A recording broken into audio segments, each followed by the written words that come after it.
where we begin with breaking news. Attorney General Bill Barr notifying Congress just in the last hour that he will release Robert Mueller's report by mid-April with redactions. Barr writes in a letter to the chairman of the House and Senate Judiciary Committees, quote, "As we have discussed, I share your desire to ensure that Congress and the public have the opportunity to read the special counsel's report.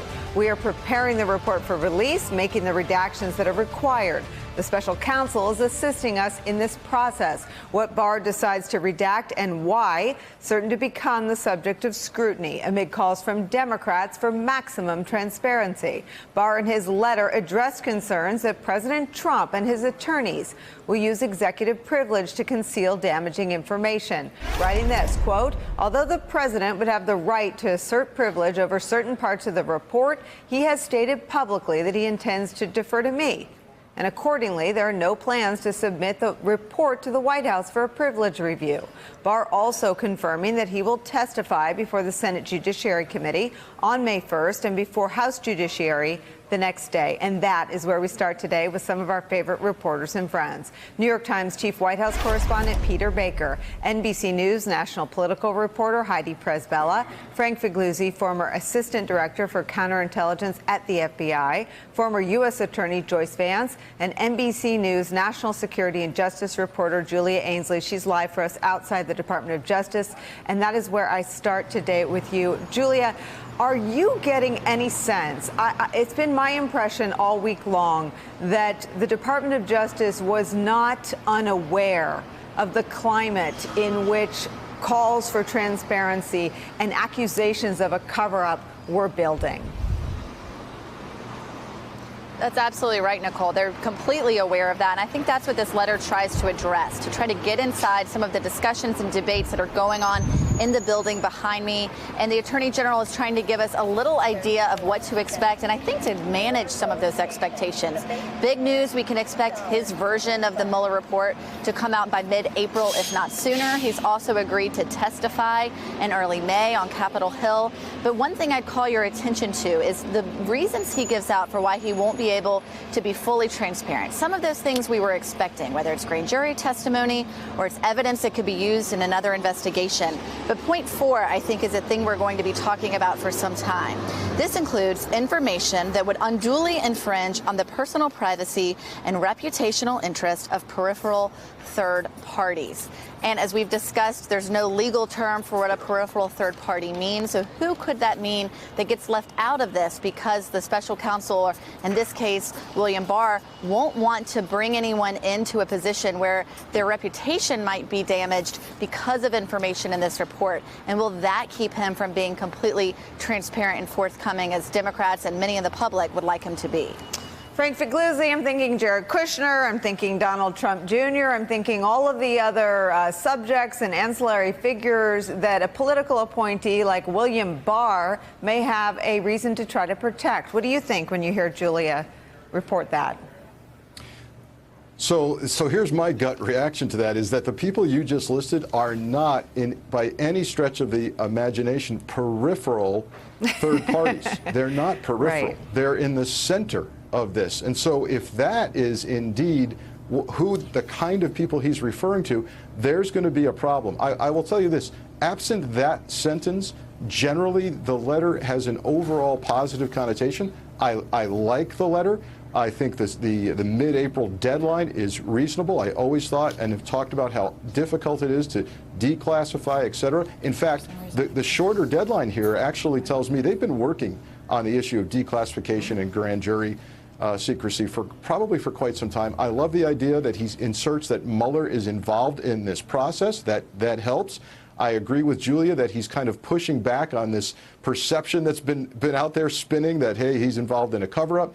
And of course, there's a zinger in there, as you said, with the president, and he's referring to the public pronouncement of the president that he wants the whole thing to come out. So, hey, I'll take the public pronouncement as official, and we're not going to run it by you for executive privilege. But A couple of other things. The notion that in addition to item number 4 and these peripheral players, whoever they are, I'm concerned about him saying, we're addressing these things that will keep us from getting everything out. The grand jury secrecy. Well, we've talked about this. You can get a judge to say, I'm waiving that. It's not going to be secret anymore. And then the secret classified information. Well, listen. Mueller got out 12 GRU officers and all the keystrokes and the time and place they were doing it. If we can do that, we can declassify much of what's in this report. So not buying all of it, but a general overall positive connotation. I was involved in the declassification of the PDB after the 9/11 attacks, not much more sensitive than the intel that goes into a PDB. Also the declassification of the WMD report, which included mountains of human intelligence, including an unreliable intel partner named Curveball. So there is more historical precedent of this being done than not being done, an important point. And someone else not buying it is Chairman Nadler. Here's a statement he just put out. As I informed the Attorney General earlier this week, Congress requires the full and complete Mueller report without redactions, as well as access to the underlying evidence by April 2nd. That deadline still stands. As I informed him, rather than expend valuable time and resources trying to keep certain portions of this report from Congress, he should work with us to request a court order to release any and all grand jury information to the House Judiciary Committee, as has occurred in every similar investigation in the past. There is ample precedent for the Department of Justice sharing all the information that the Attorney General proposes to redact to the appropriate congressional committees. Again, Congress must see the full report. Heidi Przybyla, Congress has been, it's my sense, on a war footing since skepticism set in by Friday evening about 8 o'clock when they saw that Barr's summary didn't include a single complete sentence. It didn't include a single paragraph. And I'm willing to accept that Attorney General Barr didn't anticipate the critiques, but it is abundantly clear that Democratic leaders in the House, at least, anticipated more stonewalling. That's right, Nicole. And they are staying pretty firm, if you read this statement here, that both by the deadline and for the full report, as well as the underlying documentation. I spoke with a number of Judiciary Committee members this week, Nicole, and they all were skeptical that they weren't going to get a heavily redacted document that would be essentially a shell of the actual report. Those concerns were underscored when last night a senior Democratic official briefed reporters and said that Barr had a phone call with Jerry Nadler, who's the Judiciary Chairman, and Barr told Nadler that he would not commit to going to a court to try and get that grand jury information released. This is what happened during Watergate with Leon Jaworski. He went to and got a court order in order for that information to be released to Congress. Barr would not commit to that. And here's the thing. Democrats believe, Nicole, that that information is going to be critical to understanding the underlying motives and narrative here in the broader Russia investigation. And so there is a lot of concern that they're going to get a complete accounting here. The question is, what is Nadler going to be willing to do when that deadline now comes and passes on April 2nd? He's saying that he's standing firm by that. Well, prior to this announcement, I had been talking with Democrats today, Nicole, who said that some of them would be advocating for a quote-unquote subpoena canon. But again, we're brought back to the limitations that Barr faces by law, that he cannot release that grand jury information without going to a court. So where does this ultimately end up? We don't know at this point, but possibly if Democrats do take a more aggressive posture, then we do end up in court with Democrats kind of pushing Barr to do what they had asked him to do but hasn't committed to do. Joyce Vance, when I was in college, my mom had an expression. She'd say, you made your bed, you have to lie in it, if I stayed out a little too late the night before. The bed Bill Barr is lying in today is one he made on Sunday when he refused to release basic information like how many pages?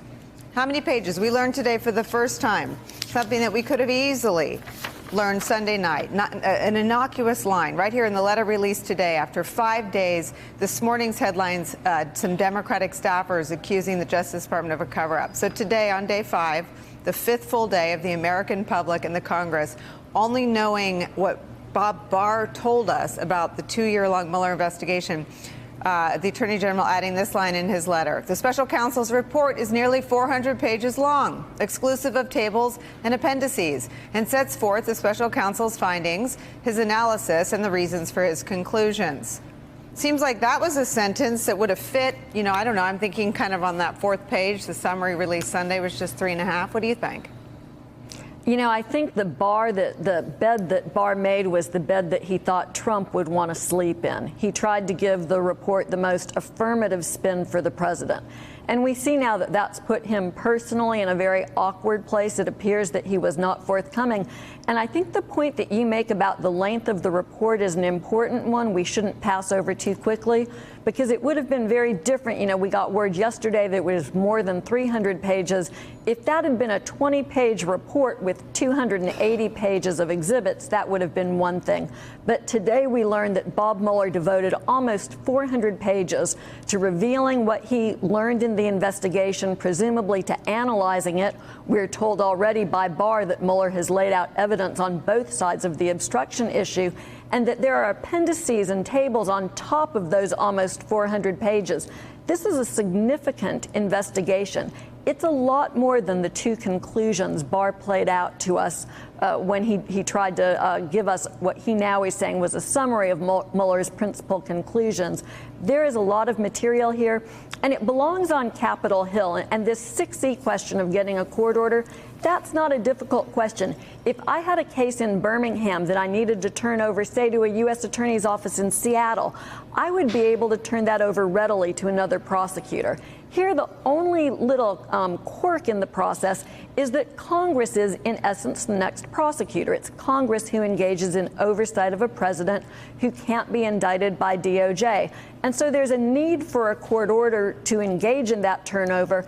It's nothing unusual, and Bill Barr should have had that order in his hip pocket, prepared for the release, so he would be better prepared to turn this report over to Congress in a timely fashion. And Joyce, just a quick follow-up. Attorney General William Barr knew 3 weeks before the Sunday in which he released the summary of principal conclusions that Robert Mueller would not reach any conclusion around obstruction. And it wasn't because there was evidence that he had obstructed and evidence that he had not obstructed. My understanding is it's more likely evidence of obstructive conduct and some case law and constitutional law around the precedent of not charging a sitting president, around the vast authority vested by Article II authority, around what he did tell us about, some of his own prosecutorial or sort of DOJ bias about the need for an underlying crime, which is not really a thing. Plenty of people get prosecuted for obstruction. My former colleague Scooter Libby was one of them. So what do you think we'll see in the 400 pages dedicated to the obstruction of justice investigation with evidence on both sides that did not exonerate Donald Trump? So I look forward to reading the report, and I've tried to avoid crystal balling, but I think it's not a bad takeaway here that what Mueller did was he teed the issue up for Congress, because Congress was the rightful decision maker here, both, as you point out, because of DOJ policy saying that DOJ should not indict a sitting president, but also because of these legal issues, the biggest one being executive privilege. And we know that the Attorney General is on record in the 19-page memo that he sent to DOJ that made its way to the White House before he was chosen as Attorney General, that he takes, even for people who have an extreme view on the power of the president, that executive power, he's an outlier even there, believing it's virtually impossible for the president to commit obstruction of justice. And that's contrary, frankly, to the view that DOJ has taken in cases not with a president, but with a governor as the executive, where, for instance, Rod Blagojevich in Illinois was prosecuted for something he was entitled to do, appointing a senator to replace President Obama when he was elected. But because Blagojevich took a bribe, he could still be prosecuted for that crime. Apparently, Barr doesn't believe that, believes that an executive can do no wrong as long as he's acting within his area of power, except for a few very limited exceptions. And that could have possibly colored Mueller's assessment of the evidence here. Peter Baker, Attorney General William Barr became one of Donald Trump's favorite human beings over the last 5 days. I think he called him wonderful, beautiful, spectacular. I don't know what words he used. Some of those sound a little long for a Trump rally. But tell me where this president's head is, and is he prepared for 400 pages of a 2-year investigation that drove him mad all day, every day, from his Twitter feed to his bizarre, unstable press appearances to Fox appearances, where he called Robert Mueller deeply conflicted. He maligned a Vietnam War veteran, the only person to ever have his tenure as FBI director extended. I mean, how does this president sort of make this pivot to the Justice Department, which he spent a huge amount of time and energy and airtime maligning, to embrace what will now be 400 pages, and we have to expect it won't be pretty? No, I think that's right. You know, it's the fact that Robert Mueller chose not to find or chose not to allege a criminal act does not mean that his report is sunshine and light for the president. And obviously, he's going to lay out his take on the evidence that he found and his facts that he discovered that we may not yet know about. We then, the public and the Congress and the voters, the media obviously can then digest and assess what those facts add up to. There's a lot of things that presidents can be criticized for that fall short of a criminal act, and therefore, you know, this is not something the president's going to be looking forward to. But what he will focus on, of course, are those bottom line conclusions, assuming that Bill Barr has accurately represented them, which is that if there is no finding of a criminal conspiracy and if there is no finding of obstruction, even though there's no exoneration either, he's going to hammer those home again and again and again. He's going to say that the actual details of the report don't matter, that all that matters is that, he'll say those words, no collusion, again and again. And that will, empower him with his base. That will tell his base, don't worry about the details. At the end of the day, this is, all made up stuff. And just as he said last night in his rally at Grand Rapids, you can ignore the details because you know that I didn't do anything wrong. And a certain percentage of the population will accept that. The question is whether or not Robert Mueller presents what he does have in a damning enough way that is meaningful to those who are in the middle, if there are any, who are looking for guidance on what to think about this. Frank Figliuzzi, I'm reminded, and I know Donald Trump, not a student of history, but even he must know that the sentence, "I am not a crook," has an ominous connotation. Is that where we're heading, you think, based on what we could see in 400 pages of the Mueller investigation? I think what we might see is kind of this a version of it that says, "I am not a spy," and both of those coming out of your mouth are really bad things. It's kind of like the question, when did you stop beating your wife? Once that allegation is out there, there's really no good way to respond to that. And by the way, don't be surprised on this issue of Barr boxing the president in on executive privilege and saying, "Well, you said publicly you want the whole thing out, so we're not going to show it to you." Remember the president months ago saying, "I look forward to being interviewed by Mueller. I look forward to it. I want to sit down with him." Then it morphed into, "Well, my attorneys are telling me it's probably not a good idea. It's some kind of a trap." Don't be surprised if the attorneys for the president come out now and go and say to Barr, "Hey, listen, I know the president said he wanted the whole thing to come out, but we got problems with executive privilege. We want to see the thing first." I predict that's possible. I think that's likely. Let me follow up with you, though, Frank, because one of the sort of pieces that the Justice Department woke up to today was the one I already referenced. Washington Post writing that House Democrats are ready to accuse Attorney General William Barr of a cover-up to protect President Trump if he refuses to detail for Congress the information Special Counsel Robert Mueller provided the grand jury during his investigation of Russia's interference in 2016. The other was a deep dive and analysis into the subpoena question. And I think this is part of what you're getting at. The Washington Post also reporting that the decision not to subpoena the president is one of the lingering mysteries of Mueller's 22-month investigation, which concluded last week when he filed a report numbering more than 300 pages. We now know it's 400 pages. An interview with the president would have been pivotal to helping assess whether the president had corrupt intent, a key element of such a charge, legal experts said. More answers could be revealed in Mueller's report.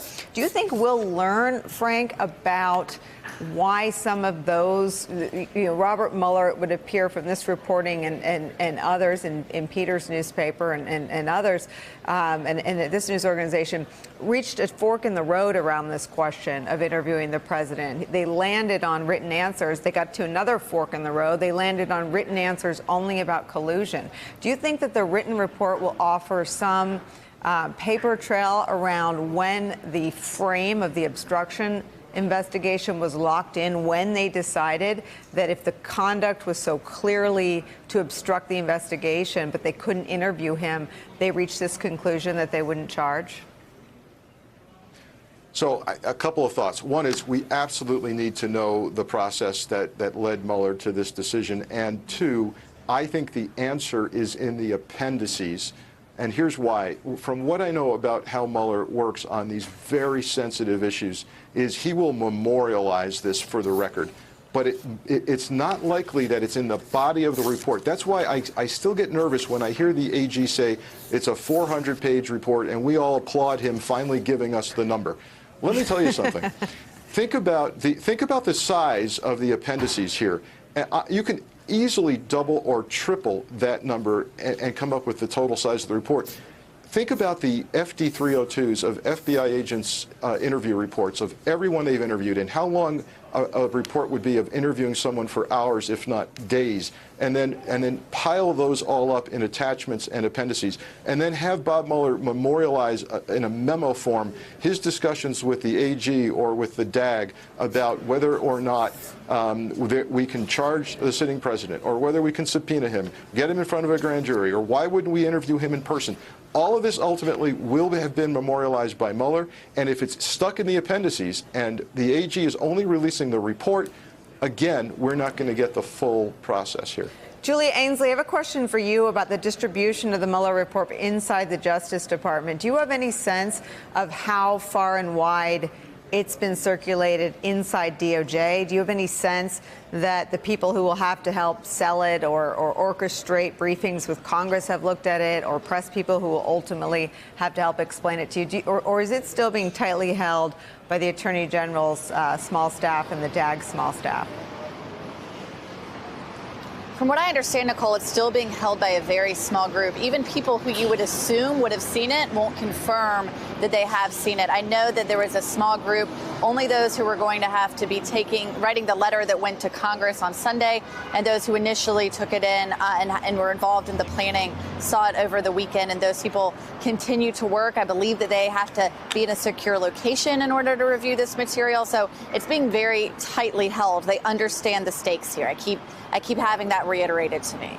Peter Baker, let me give you the last word. Any sense that the White House counsel's office was alerted ahead of this notice in this letter about executive privilege? Because I have the same suspicions Frank Figliuzzi has. Emmett Flood worked in the White House with my former boss. His thing is a real aggressive ideology and philosophy and practice around executive privilege. Yeah, I would wonder about that, too, and I don't know the answer. But what we go back to his last weekend, and what we learned was that before Bill Barr sent the 4-page letter that we saw on Sunday, that they did, in fact, call the counsel's office. They did, in fact, give them a readout on what the letter would say. I think they read either the full letter or parts of the letter to them. So it would beggar the imagination that they had not, in fact, consulted with the White House beforehand and said, look, we're about to send a letter to Congress, and this is what we're going to say. Maybe they didn't. Maybe they decided that as a better course of action was to be able to say we're completely independent.